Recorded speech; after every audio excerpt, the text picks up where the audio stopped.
এবার আমাদের কাছে এত পরিমাণে চালতা হয়েছে যেটা কল্পনার বাইরে। এই যে দেখেন কত ছোট ডালে এবং নিচ থেকে গাছের একেবারে আগা পর্যন্ত চালতা আর চালতা। আলহামদুলিল্লাহ আমি একটা কলমও করেছি যে দেখি সাকসেস হয় কিনা।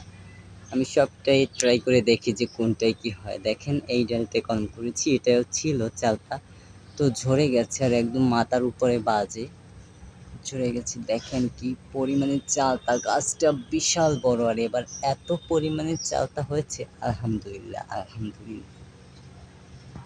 চালতা আর চালতা। কে কে চালতা খেতে পছন্দ করেন তা অবশ্যই কমেন্টে জানাতে পারেন। আমি কিন্তু টক খেতে খুব পছন্দ করি। তো দেখা যাচ্ছে না রোদের কারণে কি পরিমাণে চালতা আছে আমাদের গাছে। প্রচুর প্রচুর চালতা আর মাশাআল্লাহ মাশাআল্লাহ আলহামদুলিল্লাহ। এত পরিমাণে চালতা আমার এই ক্যামেরা দিয়ে সম্পূর্ণ ভিডিও ধারণও করতে পারছি না, তার উপরে আবার স্টোরেজ প্রবলেম।